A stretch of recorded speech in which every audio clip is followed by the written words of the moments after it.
All right, let's now get some analysis on the Niger coup with Dr. Edwin Yingi, a postdoctoral fellow in Unisa Politics Department. Dr. Yingi, good to have you, and thank you very much for coming on this evening. Is it still possible to restore President Bazoum to power?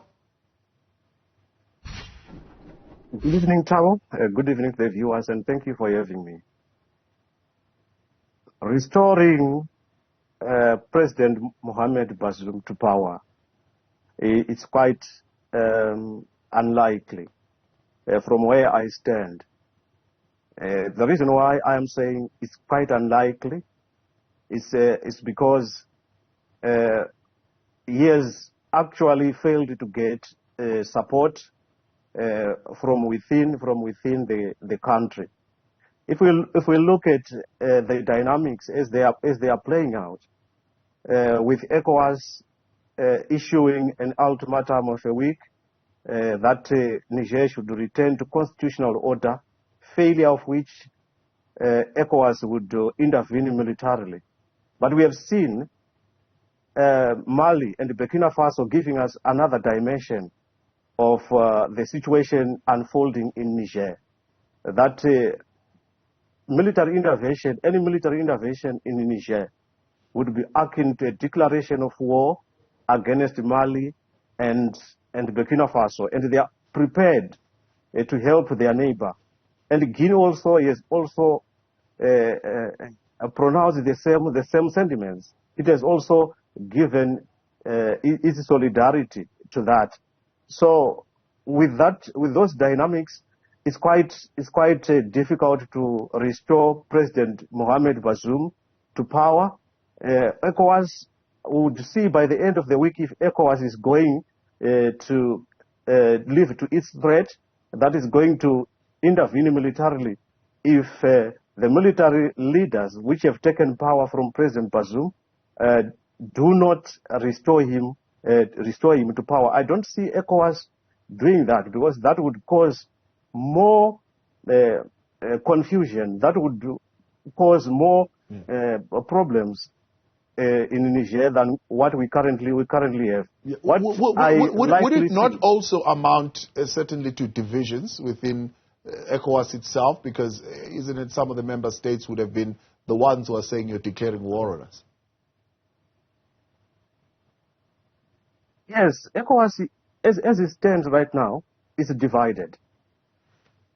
ECOWAS as it stands right now is divided. And the reasons for the division emanate from what I would see as double standards for ECOWAS. Because let's not forget that when a coup happened in Mali and another coup happened in Burkina Faso, ECOWAS also assumed the same strong stance against the coup plotters. But what did we see? We saw ECOWAS negotiating with the coup plotters and allowing them to stay to power until maybe 2024.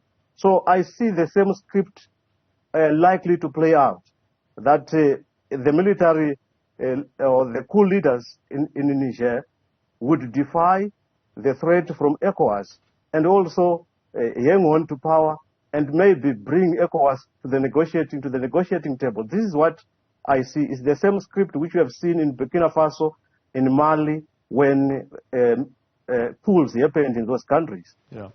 Explain to us then the series of arrests that led to Bazoum being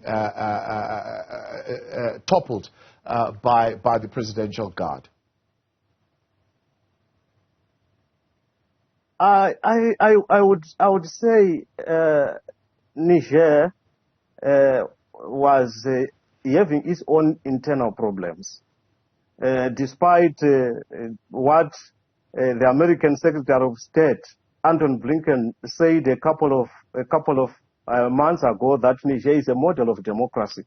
It was having its own internal challenges, and these internal challenges are seen by the popular support the coup has actually received. So those internal problems and internal dynamics are also a contributory factor to what we are seeing unfolding in Niger, and what has resulted in the dethroning of President Mohamed Bazoum.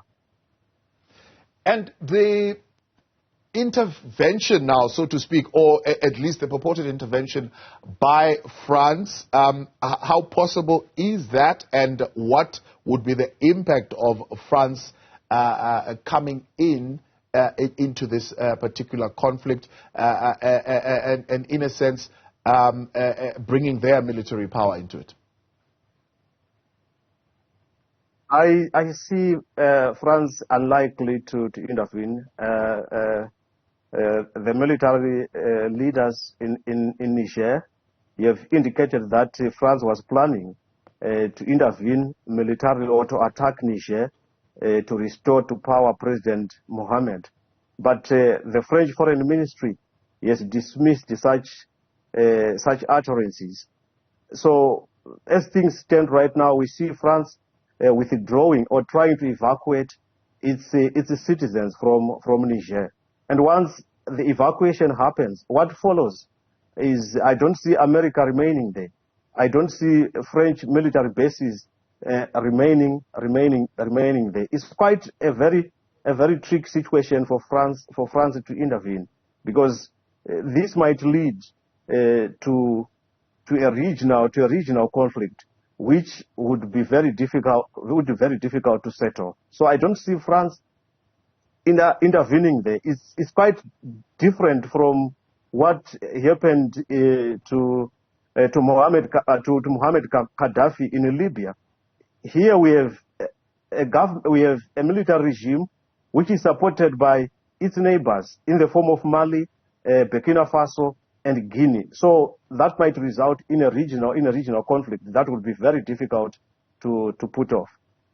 So when Niger says there's an embargo, land borders are closed, air borders are closed, what does this mean for the region?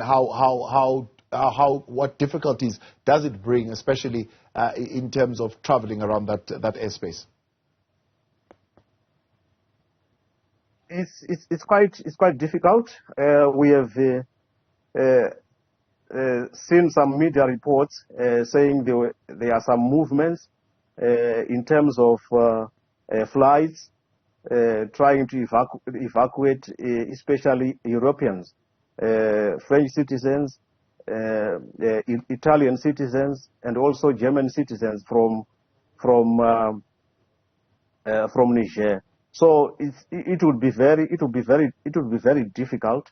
But we have some members in the Ecowas region saying they are not cooperating in closing the airspace. So that makes the situation quite tricky. And as things stand right now, we can't say security is guaranteed, given the anti-French sentiments we have seen on the ground, especially over the weekend, where the French embassy was attacked, and where coup supporters were heard shouting or chanting slogans saying "down with France." So it's quite a very tricky situation and very volatile situation. Dr. Edwin Yingi, I appreciate your time. Thanks so much for coming on and sharing that light with us. That's Dr. Edwin Yingi, a postdoctoral fellow at Unisa's politics department.